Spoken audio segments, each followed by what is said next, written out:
Hello, welcome to this short video to explain the functions for exhibitors for adding content to the Bluetooth beacon that you'll be provided with at your exhibitor stand.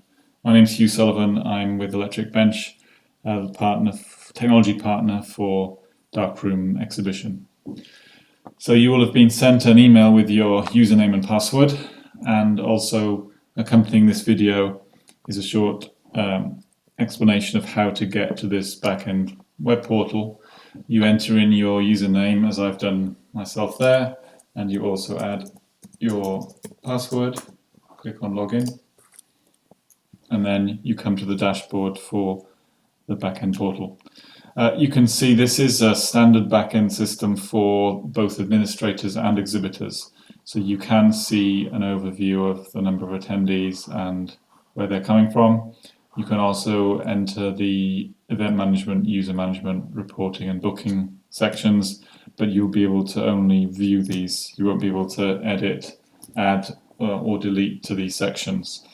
The key area as an exhibitor is under beacon management. If you click on the beacon management tab, you will then be taken to the list of beacons that are assigned to your exhibition booth. Each exhibitor at Darkroom Exhibition has one beacon. So you can see here I have a beacon for my booth, Electric Bench booth. It tells me the type of beacon I've got, what the content is that's sitting on that beacon, and some technical information about the identifier for that beacon. There's also two other sections which I'll explain shortly around setting up a poll and getting the reports from that poll that can also be assigned to the beacon that's at your booth. What you want to do here is click on edit. This then takes me into the detail about my beacon. Again, there's only one event, the Darkroom event, assigned in this portal, so you don't have to worry about that. It's already been assigned to me as the exhibitor. I can change the type of beacon, adds an additional info, have the same functionality. So it doesn't really matter which one you choose. It's really for you to decide whether you'd like to register it as an advertising type beacon or an additional information beacon. Entry-exit isn't being used at individual booths, but we are using that for attendees to enter the exhibition itself at the front entrance. These next few are technical information, so please don't change these, as then you won't be able to access your beacon on the Android and iPhone app. This tells you that the proximity distance is a 2-meter beacon. This is already set up on your beacon for you. You can add some information, the title of your beacon and the description of your beacon. This doesn't show up on the screen itself, the pop-up screen for the beacon itself. It's merely for the admin, the backend admin system. The most important areas for your beacon setup are content, poll if you're using a poll, the file that you're going to upload for that file, and shopping preference. For Darkroom, the shopping preference is only one because it's a very specialized event. At other types of events, you can actually specify and target content to people who have a particular interest or particular shopping preference. But in this case, the shopping preference should be set to all. I can set the different types of content. So again, you can see here, it can be an image file, a video file, audio, it can be a poll, which I'll explain shortly, or it can be a PDF, for example, a company or product brochure. What I need to do is select what type of content I want, upload the file that I want to be associated with that content. So for example, here I'm doing a little video. I can have a quick look at that to check it's the video I want.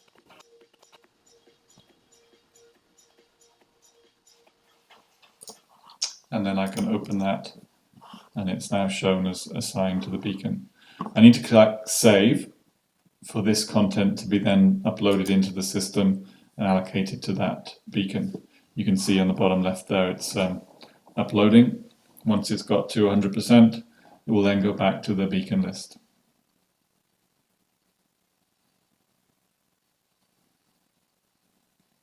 We recommend the file size should be somewhere around 2 to 5 megabytes, no more. This is mostly due to the speed of most people's mobile phone connections.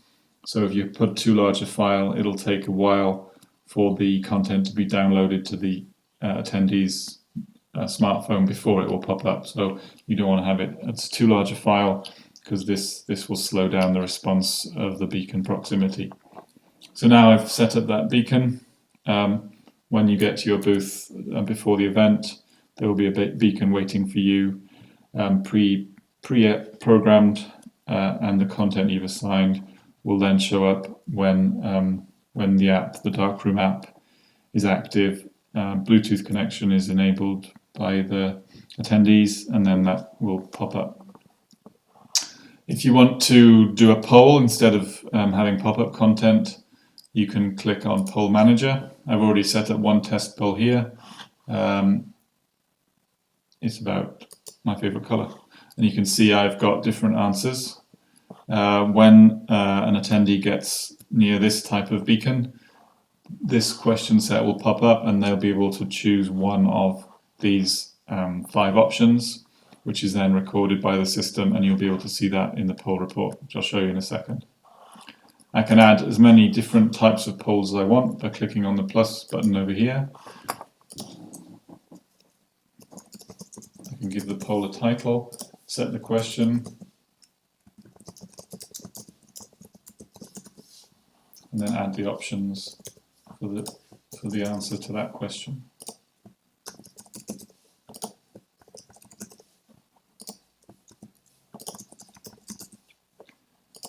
Okay, and then I add, and again I now have another poll.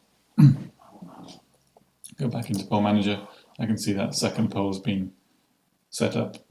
So if I want to have that as the beacon pop up, I need to go back into my beacon list, edit the beacon, go back down into content, choose poll, and then you can see now I have the option of the 2 polls,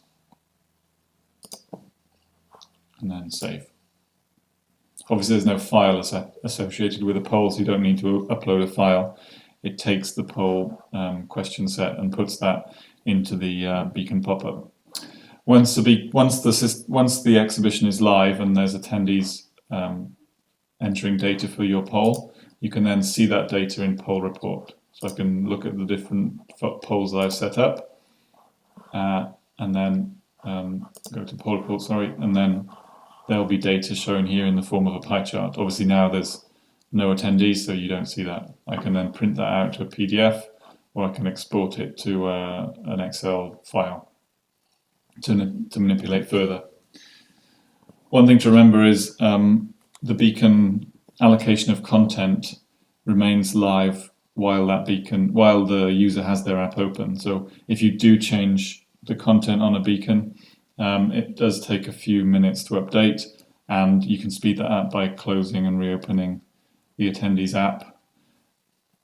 The other feature, which we'll discuss in the next video, closer to the event itself, will be the proximity report that you'll be able to access through this back-end portal, where you'll be able to see how many attendees are at or have been at your booth, and the ones that are currently at your booth, you can then enter notes about the conversations you've had with them, print out a real-time report during the exhibition or at the end of the exhibition, so that you can follow up and can analyze the traffic that you had from the attendees during the event itself. For now, that's the content. If you have any questions, please be in touch with me at the email address attached, and I'll speak to you soon.